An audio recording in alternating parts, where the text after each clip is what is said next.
Good morning children, I hope all you are fine. Today I am going to conduct video for grade 10, History, Chapter 5, Social and Religious Reform Movement. So the same chapter, one topic I already studied in that there are four major social reformers we study about it. Now in this video, we are studying about other social reformer movements or some organization who started by some famous people for the reformation. The which one is the Satyashodak Samaj, Aligarh Reformation Movement, Ram Krishna Mission or Merkel, Theosophical Society, Sri Narayan Dharma Paripalana Yugam or the Parry. All these are very famous because of some brave activities we call social and the religious reform.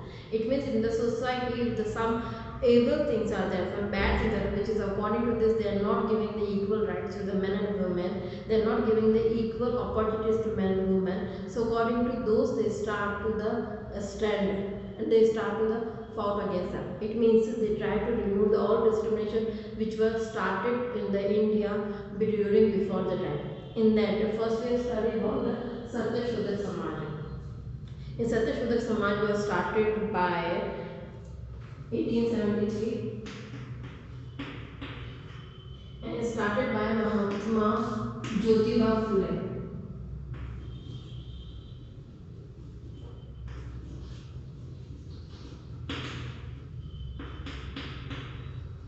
They started by Mahatma Jyotiba Phule in 1873, and it is also for equal rights to non-Brahmin class and women. You know, in the society, that kind of mentality of the everyone that the non-Brahmin peoples and the women are really there is just a way to discriminate. So those people are not Brahmin, it doesn't mean they are not a human, they are a human beings. So according to human beings, all the people are treated equally. So this thing he just did, and for the women start to welfare work because the women's category was on that time this was not good. They all are just treated very badly or there is a lot of discrimination according to education, according to money matters, according to equal rights. So he did a lot of efforts. So in the Samaj, he gave a philosophical base for the movement, and after that, some books he wrote, which is a Gulamgiri or Shet Karacha Asud. According to this, he tried to give to knowledge to the people that this all type of evil things, evil thoughts are not good for society. Or it's not only about those particular people; it's about the society or the development of the country. Because on that time we are already under the British rule, so the thing is we have to fight with the British thing, not with all the social evils. So those are the inspired and the important thing, and Ambedkar is also trying to join and they both are trying to give do the work just as a team. Now the next person is the Aligarh Reformation Movement. It is obviously according to that name only we can understand it is done by a Muslim person. Here we are not talking about the Muslim and Hindu unity, but the condition is coming when everywhere the Hindus, for the Hindus, all the movement is started for their society, for their upgrow and all these things. So that time in this community also they try to think if all the people are doing, then why we are not doing with our own community. So this already started by Sir Syed Ahmad Khan. Aligarh movement started by Sir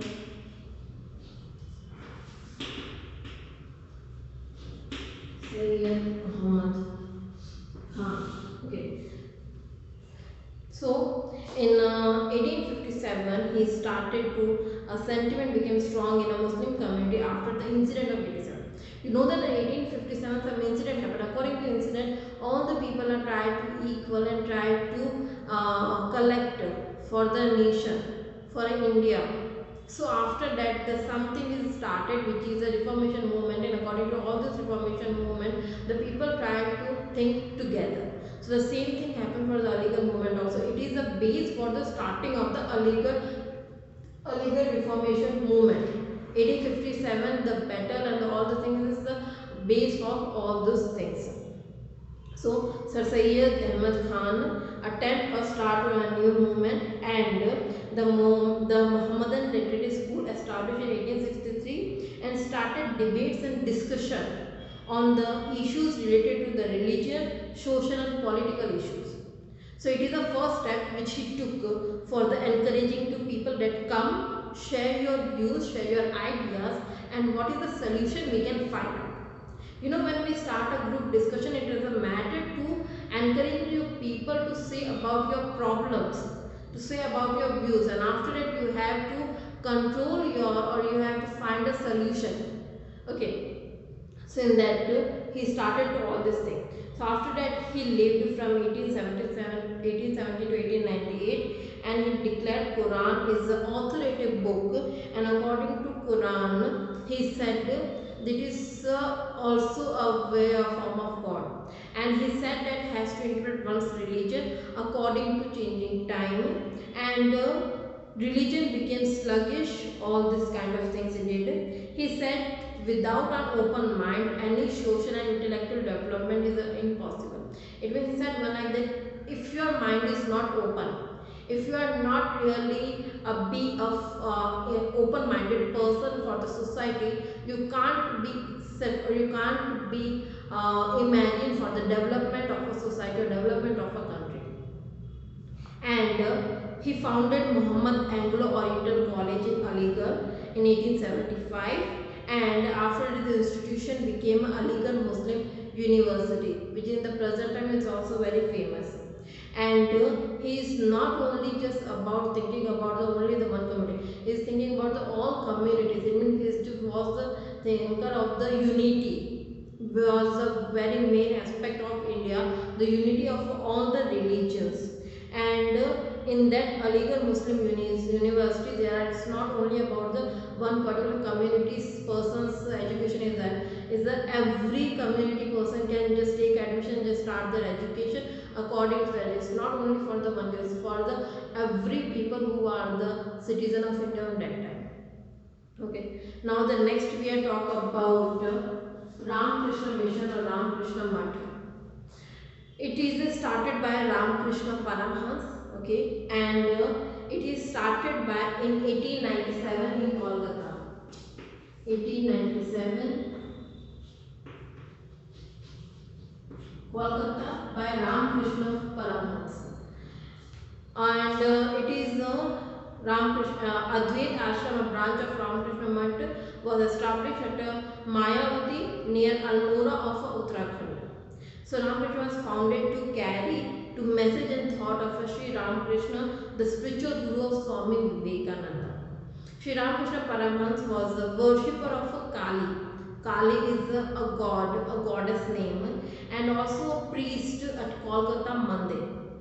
Okay, so he was just basically related to the religious work only, and he had believed that all religions advocate the same. He was a religious person, he worked as a religious person, but he don't think that okay, I am doing this kind of job, so that's why I am thinking different. He was also the thinking of the same, that all the people are the equal of according to the under the God and all this thing. In order to spread the teaching of Ramakrishna Paraman, Swami Vivekananda founded the mission. Swami Vivekananda was a person who is from the Gujarat, okay, and sorry, in Kolkata, and after for his education, the western and the eastern, all the for education, he came to India, and he tried to understand what is Indian people's thinking, what is Indian people's problems, what is Indian people, all the socials and all the how they are just being with all this thing. After that, he just noticed there are more exploitation and poverty, illiteracy in all of them. So according to this, he tried to remove and he just tried to encourage to people to be educated and just study the Vedas and all this thing.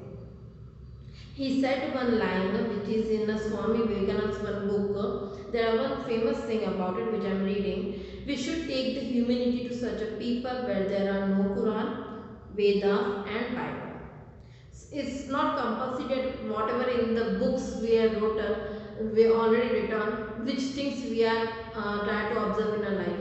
Some things is in here coming by your heart, it is coming by your inner peace. So those are the important thing. Still, we need to attain this by attaining unity among Quran, Vedas and Bible. In our country, there is a need for a unity between Hindu and Islam. A Vedic-minded Islamic body is the only path of a progress. I mean, we live in our country. There are many more peoples are there, many in communities are there, many states are there, many languages, all the same. So in this, we are not feeling insecure about it. We are feeling a secure about it because it's a thing which we have to understand and encourage the all the things. So it is a way to live together. It is a way to understand all the things together. All the religions together, all the communities are together, all the languages are together. So that's why they are saying that it is not about only two communities, about only the one country. In a one nation, the thing is going according to society, which is a harmful thing that you have to keep it separate. Which is a harmful for your humanity, that is also you have to keep it separate. Which is a good thing for you, for your society, that you keep it. It is the way to just to live in a one society. Now we next talk about Theosophical Society. It is started by in 1886 and the head office was in Madras, but it is started by Colonial H.S. Olcott and Blavatsky. Okay, in this society, Annie Besant name is famous because she came.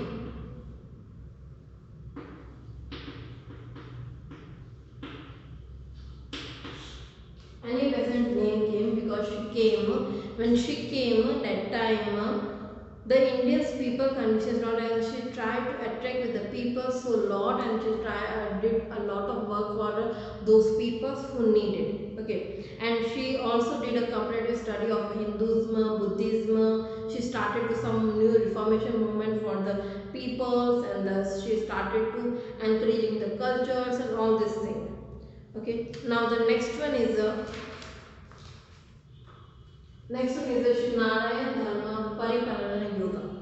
In this, he also said the same thing that one religion, one God for human beings was that the basic idea of Sri Narayana Guru. And education is only part to achieve all this type of goals.